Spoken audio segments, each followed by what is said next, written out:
Hai, hai, hai, hai. Halo, halo, halo. Oh, kembali Coba. bersama saya. Hah? Enggak, Gaya lo ya, gue pakai ya. gaya lu sih. Gue jadi benci gaya gini. Saya Erwin Fitriansa. Saya Aryo Yosia, kembali bersama kami di Halftime Show.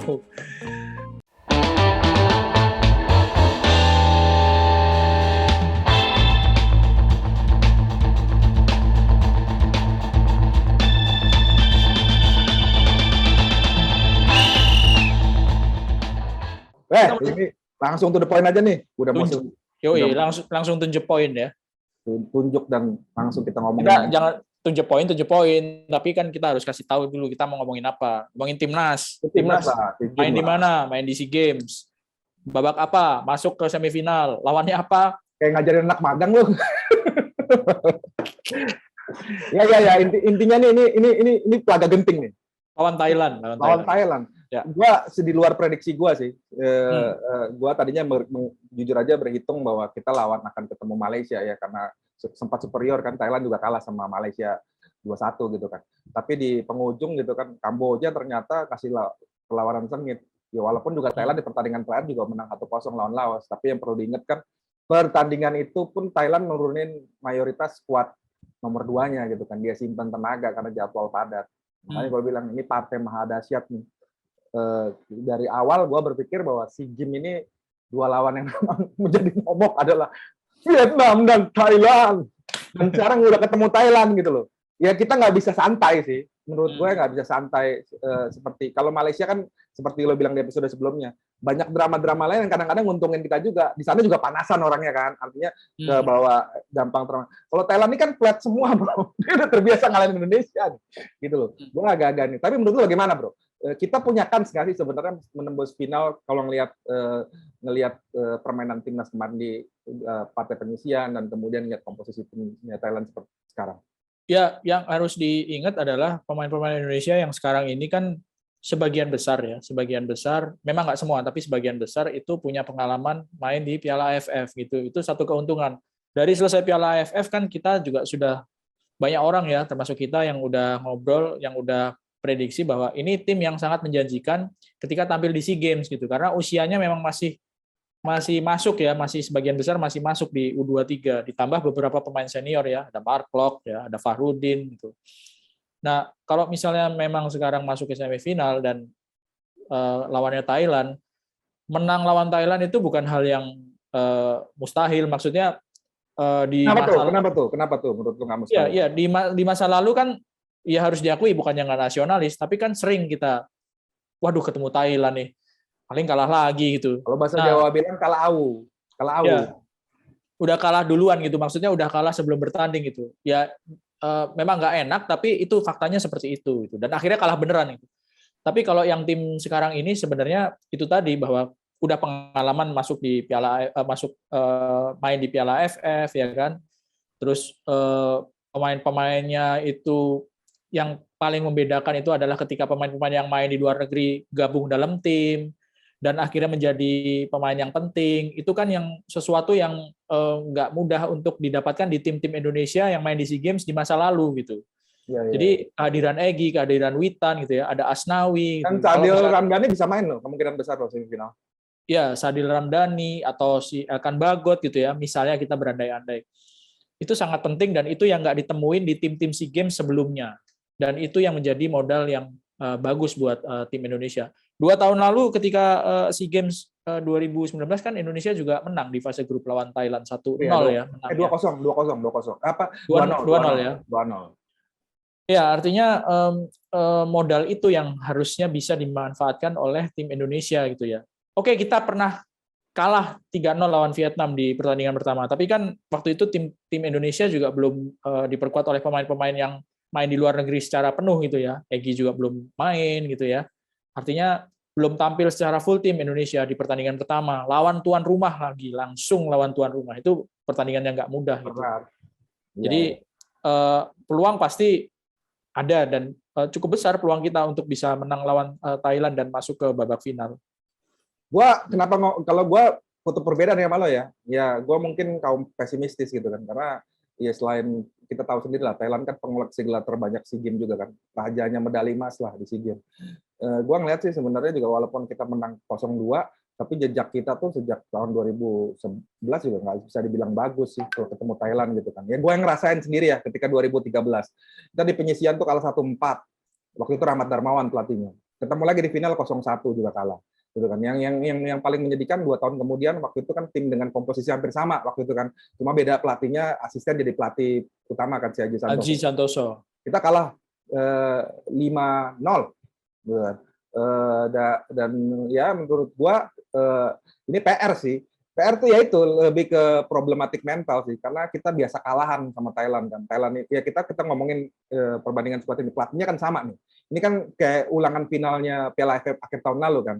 Kita lihat bagaimana superiornya Thailand di pertandingan pertama. Dia menang 4-0 gitu kan. Kita kayak buset jadi drop begini ya, kelihatan anak-anak mentalnya ketika ngadepin waktu. Cuma bedanya kan waktu itu Thailand banyak pemain seniornya ya. Sekarang kan pemain pure pemain muda gitu.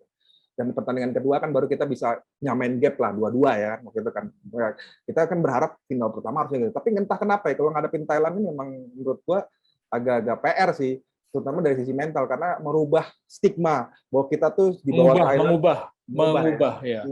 mengubah stigma itu yang menurut gua jadi PR terbesar Sintayong, karena kita terbiasa kita beranggapan bahwa Thailand adalah tim yang superior gitu. Dan itu menurut gua sih berharap bisa ya, walaupun ini nggak mudah gitu kan. Lebih mudah, gua sih bukan mengentengkan Malaysia ya, tapi gua lebih berpikir kalau kita ketemu Malaysia jalannya lebih lapang gitu untuk ke final dan ketemu. Dan gue juga prediksi agak susah juga nih menentukan Thailand atau Vietnam yang final gitu, karena dua-duanya ini sebenarnya 2 tim yang saat ini terkuat di Asia Tenggara. Gue sih lebih ke situ sih bro. Walau juga dalam hati juga pengennya Indonesia masuk final lah. Kalau ketemu Malaysia memang kita punya booster ya, punya booster tambahan. Boleh kalah dari negara lain kecuali Malaysia gitu ya. Itu kan booster yang bermanfaat banget gitu kalau ketemu Malaysia. Tapi dengan catatan pertandingan terakhir di Piala AFF ya, ketika Indonesia bisa tahan imbang Thailand 2-2 ya. Thailand kan waktu itu kan ada Chanatip Songkrasin, ada ya kan? Iya. Ada siapa strikernya itu? Si Jangkung itu? Terasil Dangda ya kan? Peraton Bunmatan bek kirinya. Itu kan pemain-pemain senior yang sekarang nggak ada gitu kan. Jadi memang dengan pemain-pemain muda Thailand sekarang ini ya, gue sih optimistis untuk bisa menang itu. Dan Thailand kelihatan mereka simpan kekuatan untuk di pertandingan semifinal, karena kan di pertandingan terakhir mereka simpan beberapa pemain ya kan. Pemain-pemainnya tuh ada sekitar 4 atau 5 pemain ya. Iya, Werate, Pongpram juga nggak main, kemudian Boracit. Nah ini harus baca nih karena namanya susah-susah. Ya, sama Irfan Dolo kan pemain naturalisasinya dia ya. Itu juga nggak main gitu kan. Artinya di sini namanya mirip mantan pemain pelatih timnas ya. Om Beni. Beni Dolo. Ya makanya kan sebenarnya ini muncul sempat dicengin tuh STY kan. Percuma lah nonton pertandingan kita, gitu kan. Biasanya si Alexander Polking kan ternyata doyan juga pesayor nih. Dia udah teriak aja ngomong, percuma lah nonton nurunin squad kedua gitu kan. Walaupun dia juga di sisi lain juga bilang bahwa squad Indonesia sekarang nggak bisa diremehin gitu kan. Memang dari penyisian kan kita ngeliat progresnya nih yang berbeda dengan makin kesini itu makin bagus sih menurut gue ya. Ya kalau bisa dibilang awalnya kita nggak terlalu puas dengan performanya, tapi ketika ngeliat pertandingan terakhir gitu kan, soal ketajaman udah nggak bukan masalah lagi, walaupun sebaran gol juga masih dominasi bukan striker ya. Artinya kita nggak punya masalah di urusan menjebol gawang lawan gitu. Kita sangat produktif. 2 tim ini juga paling produktif. Thailand tuh kalau nggak salah dia bikin 12 gol, kita 11 kalau nggak salah. Kalau salah tolong dikoreksi ya produser. Ya, arti 2 tim yang sama-sama produktif. Thailand kan menang 2 kali 5-0 tuh di penyisian kan. Sementara kan kita semenjak kalah ini kalah 3-0 dari Vietnam. Kalah telak dari Vietnam, kemudian kita ya menang-menang telak juga kan gitu. Walaupun ya menurut gua catatannya juga masih sama sih. Ini belakang kita masih suka bocor itu loh. Thailand nih bukan lawan yang enteng loh, pertahanan mereka lebih rapat loh dibanding kita ya. Artinya ini kan juga PR buat Egy, Witan gitu, bagaimana mendobrak, karena dari postur kalau melihat back Vietnam itu kan posturnya tinggi-tinggi, kuat di duel udara. Tapi sebenarnya itu juga potensi jadinya kan. Karena pemain kita kan sebenarnya skuadnya Sintayong ini praktis cuma ngandalin duel udara tuh lewat back aja kan. Sementara kita tuh lebih banyak penetrasi lewat winger kan, kecepatan winger kita ini juga jadi potensi kan. Biasanya back-back yang tinggi besar itu dia kuat di udara, tapi kecepatan biasanya jadi masalah kan, problem juga kan ngadepin orang yang cuma tinggal ini aja sih. Jangan kalah mental sih. Mental menjadi krusial karena sebenarnya secara squad kita nggak kalah lah dibanding mereka. Ya. Artinya mestinya bisa. Kayaknya gue pesimis banget gitu. Gue parno bro kalau lawan Thailand, bener. Begitu lihat Thailand, kacrut gue bilang gitu kan. Aduh ketemu Thailand lagi. Karena gue tadinya gitu ketemu Malaysia enak nih juara grup nih. Artinya kalau Malaysia ya masih banyak berbalut emosinya sih. Jadi kadang-kadang hal teknis dan ya maaf, gue harus bilang menurut gue skuad Indonesia dibanding Malaysia jauh lebih komplit. Tapi kalau Thailand sama Vietnam ini kan semuanya 3 tim yang dengan komposisi komplit gitu loh. Artinya 3 tim ini kan artinya memang 3 tim yang saat ini menurut gue paling kuat ya Asia Tenggara. Dan ketika ketemu salah satu di antaranya menurut gue kalaupun misalnya menang juga nggak mungkin menang dengan skor telak. Paling mentok 1-0 gitu kan. Tinggal kesabaran aja nih. Sabar nggak kita dan juga tertib lalu lintas gitu belakang jagain back karena ya Thailand tuh ya banyak pemain postur tinggi, kita harus bahaya juga tuh kalau ngomongin tentang duel-duel bola udara. Gue belum melihat bahwa duetnya si Farudin atau siapa satu lagi tuh pemainnya Arema. Kalau nggak Rizky Ridho gitu kan, ya dia cukup kuat untuk kuat dalam duel udara kan. Makanya sebenarnya kan kenapa Elgan Bakwat yang dari awal selalu dipanggil karena memang sebenarnya solusi utama Sintayong kayaknya melihat bahwa solusi utama kita memang lemah di bola udara. Makanya juga pemain naturalisasinya yang sekarang dibawa kan rata-rata juga back yang posturnya gede menjulang gitu karena kita selalu punya trouble ketika dikasih bola dari crossing lawan Singapura lo ingat di semifinal dibikin dak-dikduk gitu ya. Terakhir penalti gol-golnya kan lo lihat sendiri striker yang anaknya Fandi Ahmad tuh kan modelnya cuma kayak sepak bola Inggris saja 2 kali sentuhan totalnya dari depan tinggal sikat selalu kita ke kerepotan seperti itu. Bagaimana menurut lo bro? Bagaimana? Kita lanjutkan di segmen kedua. Udah dikasih kode. Ya, lanjut di segmen kedua. Bro, kita ngomong agak lebih serius nih. Dari tadi nggak serius nih, jadi? Ya, tadi ada sering bercandanya sama ada kata-kata supporter lah. Cemas-cemasnya tuh cemas-cemas supporter. Kalau sekarang kita lebih teknis. Bagaimana? Emang kita pernah serius gitu di acara ini? Kayaknya sih sebenarnya nggak pernah serius sih. Gue biar keren aja gitu kan. Biar keren bahwa orang kan sih. Maksudnya omong doang nih kita nih. Kita kan komentator yang ibaratnya tapi kawan serius tapi santai lah, serius tapi santai. Tapi kawan ya lu kan emang striker tangguh lu. Kalau gue kan back ngendok, striker ngendok, yang spesialis nggak lari, cuma terima bola aja. Lagi mumpung lagi ngomongin striker, memang dari 11 gol, bener tadi lo 11 gol kita cetak ya sepanjang babak penyisian. Itu 11 gol yang cetak striker yang cetak gol baru satu. Cuma Ridwan. Irfan Jauhari sama Ronaldo Kuateh nggak cetak gol, belum cetak gol. Jadi artinya memang problemnya itu di striker gitu. Yang jadi concern, yang jadi bikin khawatir ketika lawan Thailand. Kalau strikernya ini susah cetak gol gitu. Thailand kan jadi udah Thailand juga udah tahu gitu. Strikernya ini boyo lah. Kalau bahasa gua zaman main basket boyo lah. Mandul gitu. Mandul nih striker Indonesia. Udah jagain aja sayap-sayapnya gitu kan ya. Jagain abis itu sayap-sayapnya si Witan sama Egy supaya nggak ada bola ke striker, supaya mereka juga nggak bisa cetak gol gitu. Terus gelandangnya dijagain juga Ricky Kambuaya sama misalnya Marcelino yang main kan ya kemarin waktu lawan Myanmar kan. Itu Thailand punya opsi yang menguntungkan gitu kalau misalnya striker kita nggak tajam gitu. Misalnya striker kita tajam, itu kan backnya Thailand juga pasti akan mikir gitu. Paling nggak ada dredegnya gitu.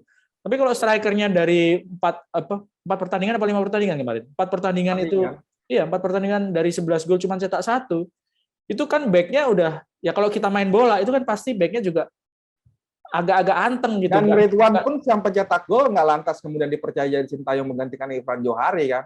Nanti Sintayong sendiri juga belum, walaupun ya anak bikin gol, tapi dia nggak ngelihat bahwa performa anak ini seperti yang level yang dia pengenin gitu kan. Artinya cuma sebatas pemain pengganti gitu kan.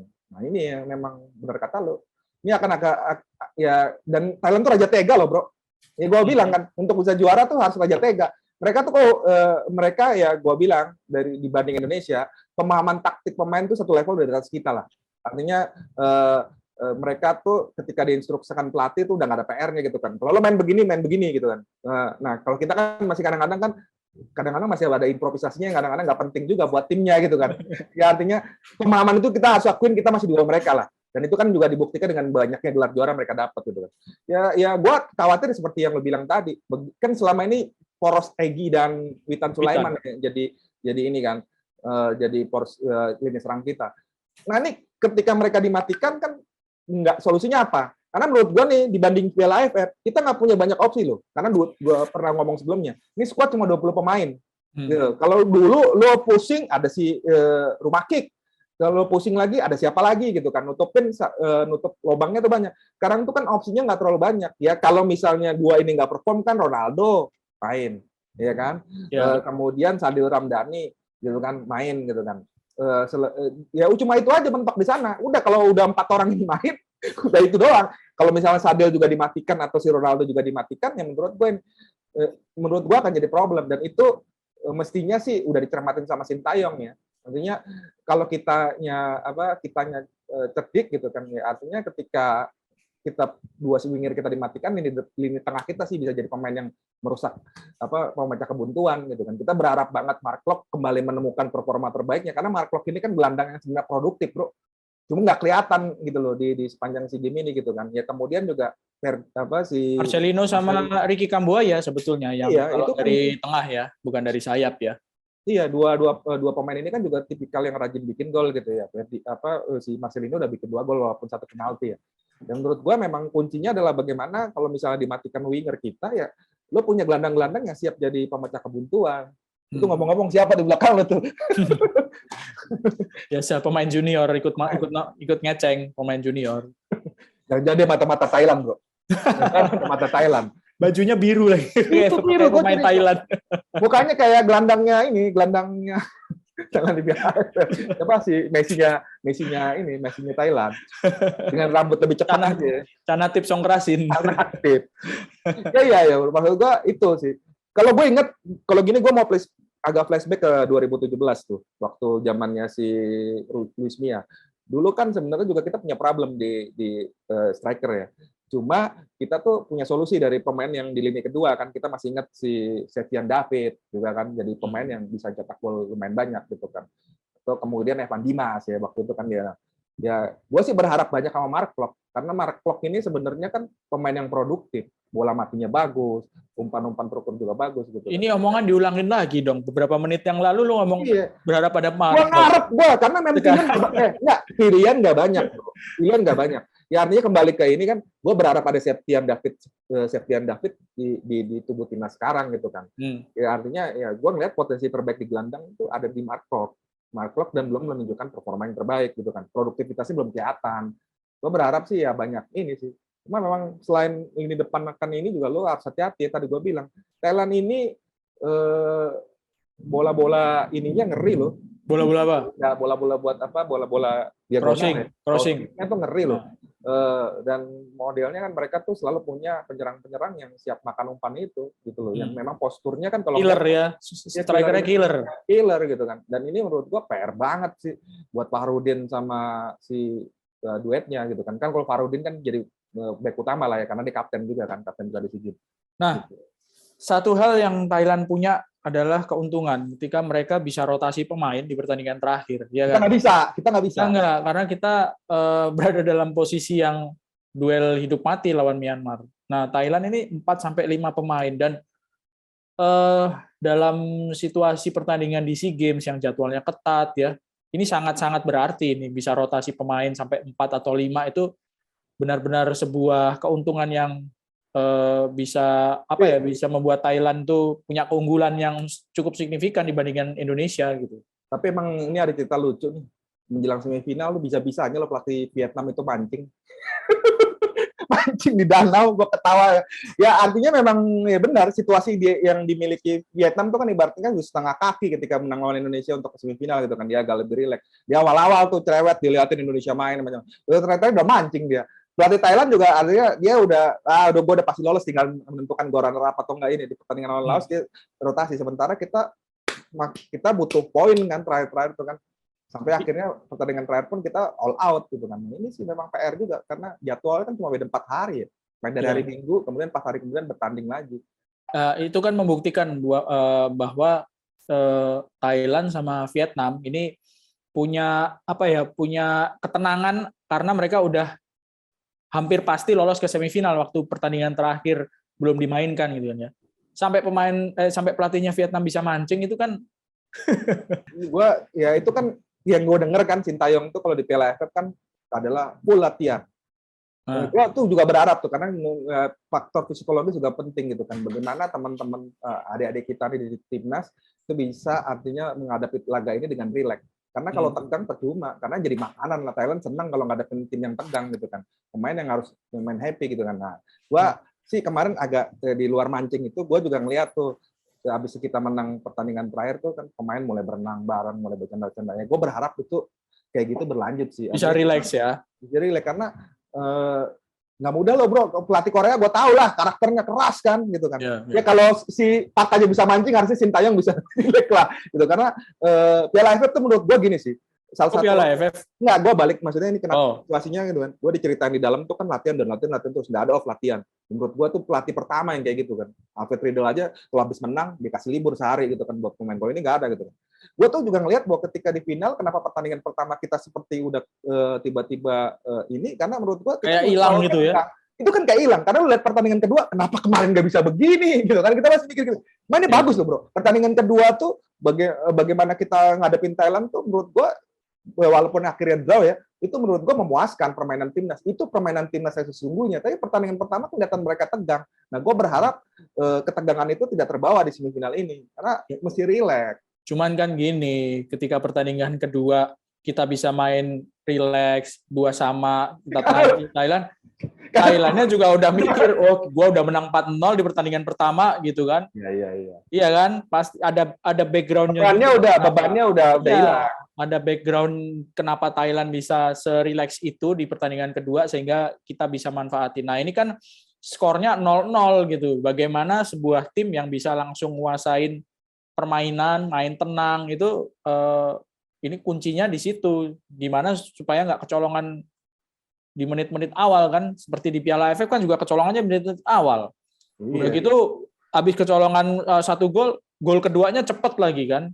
Nah ini kan yang bikin mental down. Nah itu yang harus dihilangin sih kalau menurut gua ya. Kalau lihat kita bisa main seperti kita menghadapi Filipina, kemudian bisa bermain seperti Myanmar, gue sih sebenarnya punya optimisme karena artinya ini ya emang benar-benar yang diinginkan Sintayong gitu, sistem play-nya seperti ini gitu kan.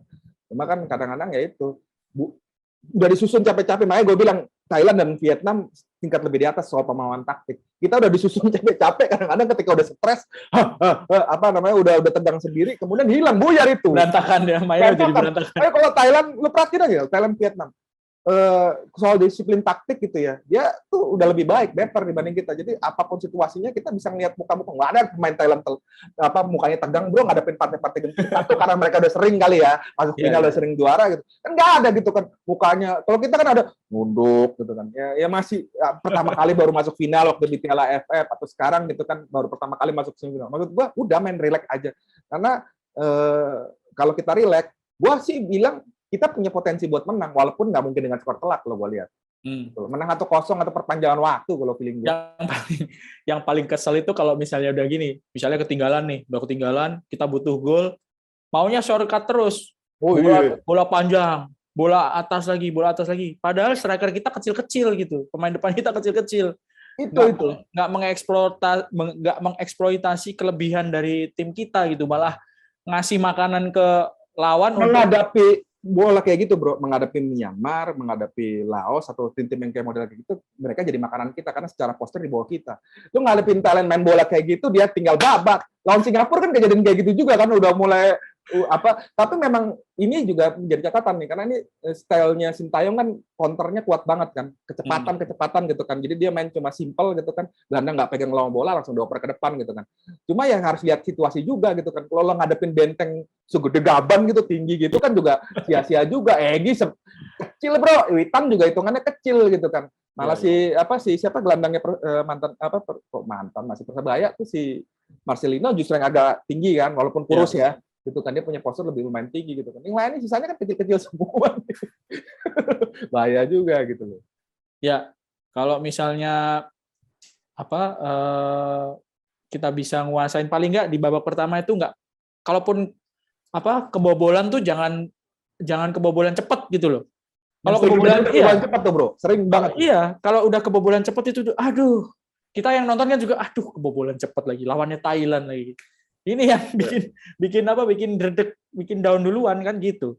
Ya udahlah, kita closing aja. Ya, kita closing. Kalau misalnya kita menang lawan Thailand, kita bisa masuk ke babak final. Finalnya ya antara Vietnam atau Malaysia gitu kan ya. Mungkin bisa ketemu Vietnam lagi gitu di final. Kalau misalnya kita menang dari Thailand, kita akan ada lagi nih ya, halftime show ini. Kalau nggak ada bubar gitu. Kalau nggak ada ya kita lihat deh gimana mood dari kita Glory Hunter juga nih. Mau bikin lagi apa enggak ya? Jangan lupa untuk tetap update berita olahraga di bola.com, bola.net dan kanal Bola Liputan 6. Tetap jaga protokol kesehatan meskipun Pak Presiden kita udah bilang bahwa masker boleh dicopot di tempat umum dan terbuka, tapi tetap jaga protokol kesehatan, pakai masker lebih baik, cuci tangan selalu, jaga jarak masih penting ya. Semoga tetap sehat. Kita ketemu lagi di halftime show berikutnya. Terima kasih, saya Erwin Yosia dan Aryo Fitriansyah. Pamit undur diri. Terima kasih. Assalamualaikum warahmatullahi wabarakatuh. Ya.